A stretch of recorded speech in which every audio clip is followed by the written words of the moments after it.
दोस्तों, कैसा हो अगर तुम्हारा प्लेन अचानक से टाइम ट्रेवल करके वर्ल्ड वॉर 2 में लड़ाई के बीचों बीच पहुंच जाए और हिटलर की आर्मी तुम्हारे प्लेन पर गोलियों की बौछार करके तुम्हारे होश उड़ा दे। जी हाँ, कुछ ऐसा ही होता है हमारी आज की कहानी में, और किस तरह से उस प्लेन का पायलट सभी पैसेंजर्स की जान बचाता है और उन्हें फिर से प्रेजेंट टाइम में वापस ले आता है। इसका पता हमें वीडियो में आगे चलेगा। So without wasting any further second, let's begin the explanation. Movie की शुरुआत में हम एक पैसेंजर प्लेन को देखते हैं जो 140 लोगों को डेलास से लंदन लेकर जा रहा था। प्लेन का कप्तान विलियम सभी पैसेंजर्स को बताता है कि आसमान बिल्कुल साफ है, इसीलिए हमें रास्ते में किसी भी तरह की रुकावट का सामना नहीं करना पड़ेगा और अगले 7 घंटों में हम सभी लंदन में होंगे। इसके बाद हमें कैप्टन विलियम के को पायलट डेनियल को दिखाया जाता है, जिसके साथ कैप्टन ने कई सफल उड़ानें भरी हैं। वो दोनों आपस में बातें करते हुए अपनी कॉफी एंजॉय ही कर रहे थे। तभी अचानक से उन्हें एक बड़ा तूफान अपनी ओर आते हुए दिखाई देता है।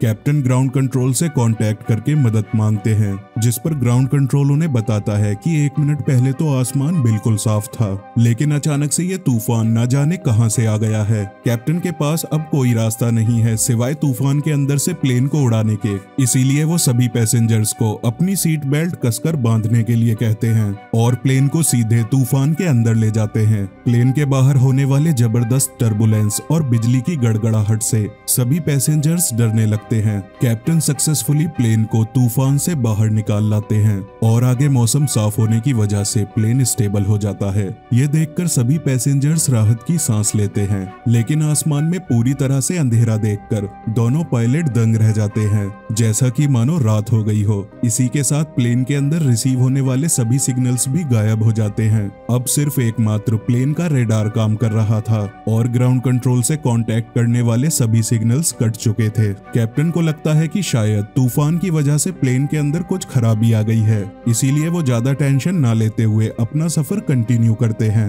हालांकि जब उन्हें अगले 30 मिनट के दौरान अपने रडार में किसी भी तरह की हलचल नहीं दिखाई देती तो उन्हें डाउट होने लगता है। इसीलिए कैप्टन प्लेन को थोड़ा नीचे ले जाने का फैसला करते हैं। कैप्टन प्लेन को थोड़ा नीचे ले आता है और तभी दोनों पायलट्स को रडार पर कुछ हलचल दिखाई देती है। को पायलट डेनियल कैप्टन से कहता है कि रडार पर दिखने वाले प्लेन कोई नॉर्मल एयरक्राफ्ट नहीं है। ये बात सुनकर कैप्टन को खतरा महसूस होता है और प्लेन से बाहर देखने पर उन्हें पता चलता है कि कई सारे फाइटर प्लेन्स एक शहर के ऊपर बमबारी कर रहे थे, जैसे कि कोई वॉर चल रही हो। प्लेन के अंदर मौजूद सभी पैसेंजर्स ये सब देखकर डरने लगते हैं, लेकिन तभी फ्लाइट अटेंडेंट पैसेंजर्स को भरोसा दिलाती है कि सब कुछ ठीक है और हमें डरने की कोई जरूरत नहीं है। तभी अचानक से कुछ फाइटर प्लेन्स उनके जहाज को चारों तरफ से घेर लेते हैं और जैसे ही वो उनके ऊपर हमला करते हैं तभी कैप्टन अपने जहाज को आसमान में ऊपर की ओर काफी ऊंचाई पर ले जाता है और इस तरह उनके ऊपर होने वाला हमला फिलहाल के लिए टल जाता है।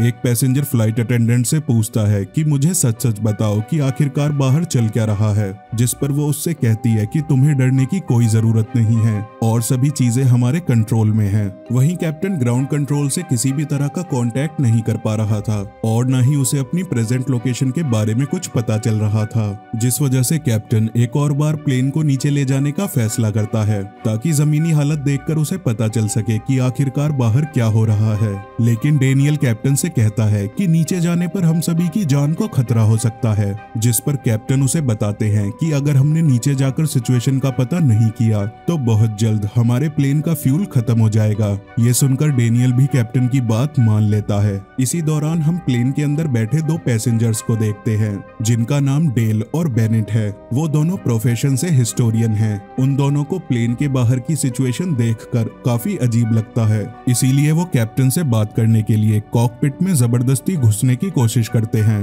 वो दोनों कैप्टन को बताते हैं कि बाहर जो फाइटर प्लेन्स उड़ रहे हैं उन्हें वर्ल्ड वॉर 2 के दौरान 1940 में जर्मनी की नाजी सरकार द्वारा बनाया गया था। कैप्टन को उन दोनों की बातों पर जरा भी यकीन नहीं होता और वो फ्लाइट अटेंडेंट से उन दोनों को कॉकपिट से बाहर निकालने के लिए कहते हैं। जाते जाते बेनेट कैप्टन से कहता है कि शायद किसी वजह से हम टाइम ट्रेवल करके समय में पीछे आ गए हैं। जब 1940 में वर्ल्ड वॉर 2 चल रहा था तभी उन दोनों को पता चलता है कि प्लेन के अंदर आने वाले सभी सिग्नल्स भी कट चुके हैं। इसके बाद कैप्टन उन दोनों को पूरी सिचुएशन एक्सप्लेन करने के लिए 30 सेकंड का वक्त देते हैं। वो दोनों कैप्टन को बताते हैं कि 1940 के दौरान वेस्टर्न यूरोप में केवल थोड़े से ही रेडियो टावर थे और शायद इसी वजह से हमारे प्लेन के अंदर किसी तरह का कोई सिग्नल नहीं मिल रहा है। साथ ही वो बताते हैं कि बाहर उड़ने वाले फाइटर प्लेन्स फ्रांस के वेस्टर्न कोस्ट पर बमबारी कर रहे हैं। कैप्टन को उनकी बातें सुनकर और भी ज्यादा गुस्सा आने लगता है और वो सोचता है कि शायद ये दोनों मेरे साथ मजाक कर रहे हैं, इसीलिए वो उन दोनों को उनकी सीट पर वापस जाने के लिए कहता है। इसके बाद कैप्टन प्लेन को एक बार फिर से नीचे ले जाता है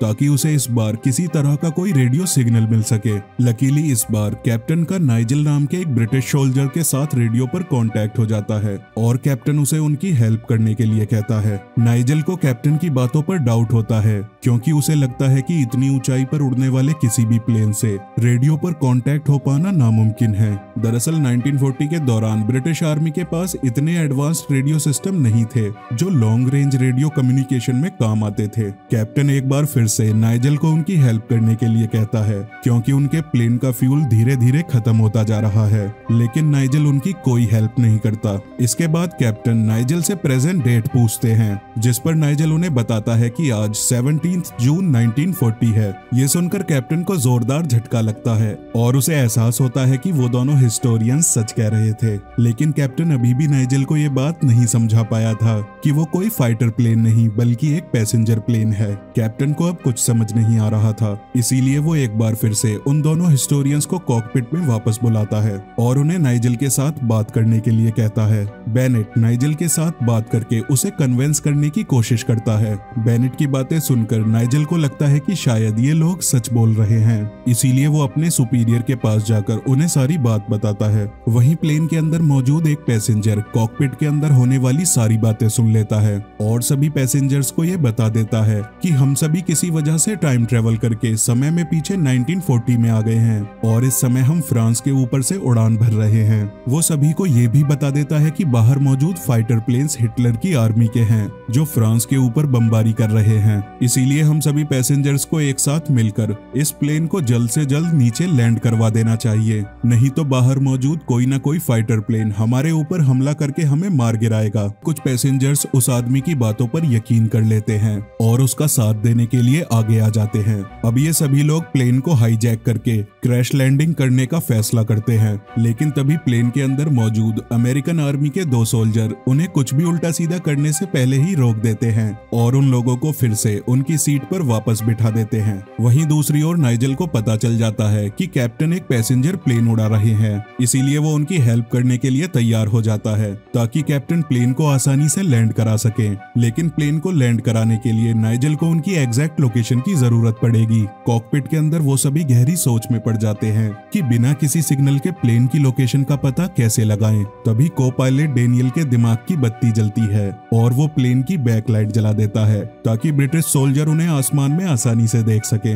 लेकिन जैसे ही प्लेन की बैक लाइट जलती है तभी जर्मन फाइटर प्लेन्स उन्हें देख लेते हैं और उनके ऊपर गोलियों की बौछार करने लगते हैं, जिस वजह से पैसेंजर्स की जान हलक में अटक जाती है। कैप्टन अपनी सूझबूझ का इस्तेमाल करते हुए जहाज को बहुत ही तेजी के साथ नीचे जमीन की ओर ले जाता है और जमीन की सतह से टकराने से ठीक पहले प्लेन को तेजी के साथ आसमान में ऊपर ले आता है। फाइटर प्लेन्स भी कैप्टन के जहाज का पीछा करते हुए तेजी के साथ नीचे जमीन की ओर जाते हैं, लेकिन जर्मन प्लेन्स उतने एडवांस नहीं थे, इसीलिए वो जमीन की सतह से टकराने से ठीक पहले ऊपर की ओर नहीं उठ पाते और जमीन से टकराकर ब्लास्ट हो जाते हैं। इसके बाद हमें पता चलता है कि फाइटर प्लेन्स द्वारा की गई गोलीबारी में को पायलट डेनियल जख्मी हो गया था, साथ ही हवाई जहाज के अंदर कई सारे होल्स भी हो गए थे। फ्लाइट अटेंडेंट जल्दी से सभी होल्स को बंद करने की कोशिश करती है और डेनियल को फर्स्ट एड देती है। कैप्टन घबराए हुए सभी पैसेंजर्स को सारी सिचुएशन एक्सप्लेन करने का फैसला करता है। वो सभी को पूरी सिचुएशन समझाता है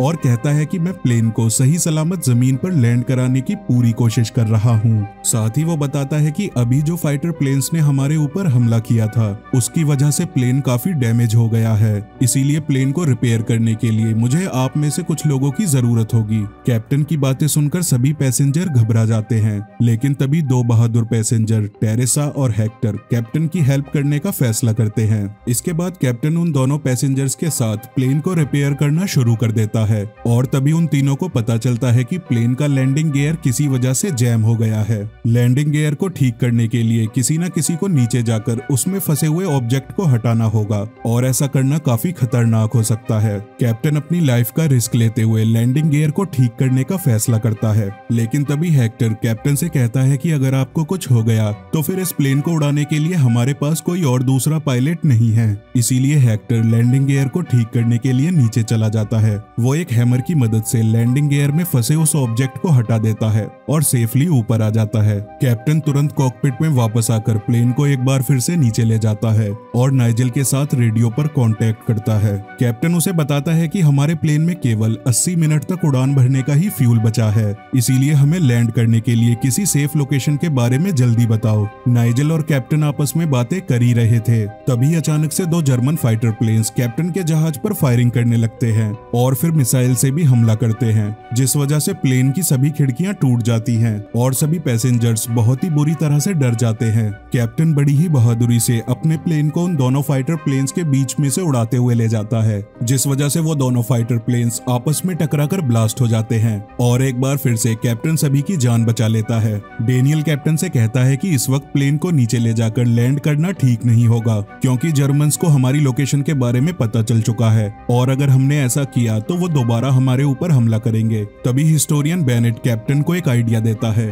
और कहता है कि अगर हम अपने प्लेन का रेडार किसी तरह से नाइजेल के पास पहुंचा दें तो वो हमें सुरक्षित जमीन पर लैंड करने में मदद कर सकता है। कैप्टन को बेनेट का आइडिया खतरनाक लगता है, लेकिन उसके पास अब दूसरा कोई ऑप्शन नहीं है, इसीलिए वो बेनेट की बात मान लेता है। कैप्टन दोबारा से नाइजेल के साथ रेडियो पर कांटेक्ट करके उसे अपना पूरा प्लान बताता है और नाइजेल भी उनकी हेल्प करना शुरू कर देता है। डेल और बेनेट प्लेन के रेडार को एक पैराशूट से बांधकर प्लेन से बाहर फेंक देते हैं ताकि रेडार नाइजेल तक पहुंच जाए, लेकिन दुर्भाग्यवश रेडार जर्मन सोल्जर्स के पास जा गिरता है और वो उसे कैप्चर कर लेते हैं। तभी कुछ ब्रिटिश सोल्जर्स वहां आकर जर्मन सोल्जर्स के ऊपर गोलीबारी करके उस रेडार को अपने कब्जे में ले लेते हैं और तुरंत नाइजेल के पास पहुंच जाते हैं। नाइजेल बिना टाइम वेस्ट किए रेडार को तुरंत स्टार्ट करके कैप्टन को गाइड करना शुरू कर देता है। वहीं कैप्टन को पता चलता है कि प्लेन का फ्यूल बहुत ही जल्द खत्म होने वाला है, इसीलिए वो नाइजेल से कहता है कि मुझे जल्दी किसी सेफ लोकेशन के बारे में बताओ जहां मैं प्लेन को लैंड करा सकूं। लेकिन तभी अचानक से कैप्टन के सामने फिर से एक जोरदार तूफान आ जाता है और उसे लगता है कि अगर एक बार फिर से हम तूफान के अंदर से निकल जाएं, तो शायद फिर से टाइम ट्रेवल करके हम अपने प्रेजेंट टाइम में वापस पहुंच सकते हैं। कैप्टन प्लेन को तूफान के अंदर से ले जाने का फैसला करता है और इसी के साथ वो नाइजेल को उनकी हेल्प करने के लिए उसका शुक्रिया अदा करता है। इसके बाद कैप्टन सभी पैसेंजर्स को इन्फॉर्म करता है कि वो प्लेन को एक बार फिर से तूफान के अंदर से ले जाने वाला है और हम सभी की किस्मत अगर ठीक रही तो जल्द ही हम अपने प्रेजेंट टाइम में वापस घर पहुंच जाएंगे। कैप्टन को पायलट डेनियल के साथ प्लेन को तूफान के अंदर ले जाता है। लकीली उनका प्लेन टेलीपोर्ट होकर फिर से प्रेजेंट टाइम में वापस आ जाता है और कैप्टन ग्राउंड कंट्रोल से कांटेक्ट करके उन्हें रनवे को पूरी तरह से क्लियर करने के लिए कहता है। फाइनली कैप्टन प्लेन को रनवे पर नीचे उतार लाता है, जिसके बाद सभी पैसेंजर्स राहत की सांस लेते हैं। मूवी के लास्ट सीन में हम देखते हैं कि जब कैप्टन प्लेन से बाहर निकल रहा था तब उसकी मुलाकात प्लेन में मौजूद एक बूढ़े आदमी से होती है जो एक बुक लिख रहा था, जिसे देखने पर उसे पता चलता है कि कैसे एक रेडार सिस्टम ने वर्ल्ड वॉर 2 के दौरान ब्रिटिश आर्मी के कई सोल्जर्स की जान बचाई थी। दरअसल ये बूढ़ा आदमी कोई और नहीं बल्कि वही ब्रिटिश सोल्जर नाइजेल है जिसने कैप्टन की रेडियो पर हेल्प की थी। और इसी के साथ दोस्तों इस शानदार मूवी की एंडिंग हो जाती है। वीडियो अच्छी लगी तो लाइक करें और आपके अपने फिल्मी बादशाह को सब्सक्राइब करना ना भूलें ताकि इसी तरह की मजेदार वीडियोस आपके पास तक आसानी से पहुंचती रहे।